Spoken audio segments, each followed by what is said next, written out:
Muy buenas, acompáñame a descubrir cómo trabajar la magnitud de longitud en educación infantil. En la educación infantil, las primeras experiencias con la medida son clave para el desarrollo del pensamiento matemático.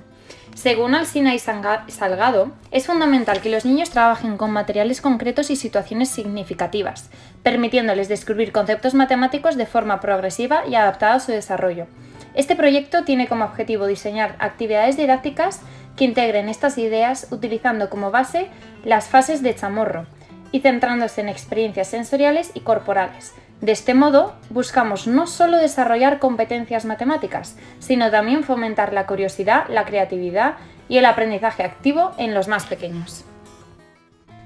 Las etapas para el aprendizaje de magnitudes en las que se ha basado este proyecto según Chamorro son estas 6, siempre y cuando teniendo en cuenta que Chamorro en verdad establece 7 etapas de aprendizaje de las magnitudes, pero en este proyecto, debido a que es para educación infantil, se han establecido 6, contando que la última, siendo esta sistema de medidas regulares, se aprende en primaria, pero depende mucho de la metodología y de las capacidades del alumnado. Siguiendo el esquema de Chamorro, aquí tendríamos la primera actividad, que es la primera etapa, la estimación sensorial. Como materiales necesitaríamos un espacio amplio, el aula y el suelo del aula nos puede valer. Y luego objetos cotidianos que hay en todas las aulas, como pueden ser las mesas, sillas o estanterías. Los niños se tumban en el suelo y extienden brazos y piernas, tratando de estimar qué tan lejos pueden llegar con sus extremidades. Después explorarán qué objetos en el aula son más largos, más cortos, utilizando la misma intuición. Con esta frase, los niños experimentan de manera sensorial con su cuerpo y el entorno, desarrollando una percepción inicial de la longitud basada en la exploración y en el descubrimiento. Para trabajar la siguiente etapa, siendo esta la comparación directa, necesitaríamos calcetines de los propios niños y una superficie plana, que podría ser la mesa de escritorio.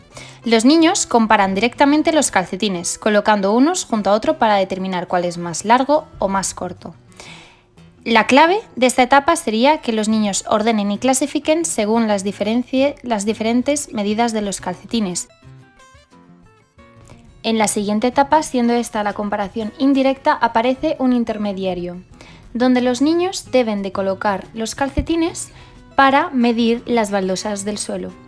Algo característico de esta etapa es que los materiales que se quieran medir no pueden desplazarse para comparar.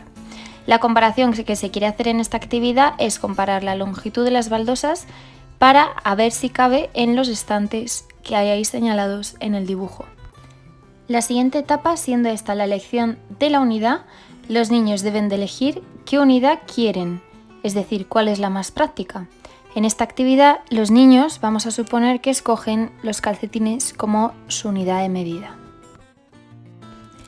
La siguiente etapa, siendo esta las medidas irregulares, los niños tendrán que medir objetos que haya por la clase, como por ejemplo los libros. Utilizarán la unidad de medida escogida, que son los calcetines, y el espacio que no puedan rellenar con calcetines lo rellenarán con unidades de medida sin relación, es decir, un lápiz, un bocadillo. Aquí los niños se darán cuenta de que a un compañero le mide un calcetín y a otro compañero le mide 2 calcetines y un bocadillo.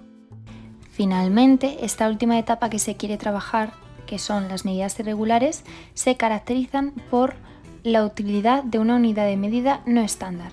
Aquí los niños deben de ponerse de acuerdo y escoger el calcetín que será la medida para todos los niños. Tendrán que hacer siluetas en una cartulina de ese calcetín y ya tendrán su unidad de medida no estándar, pero en correspondencia y en proporcionalidad con todos los niños de la clase, de tal forma que esta vez los libros sí que les van a medir lo mismo. Esta es la bibliografía utilizada para este proyecto. Muchas gracias y realizado por Belén Cabello de Los Cobos Asenjo.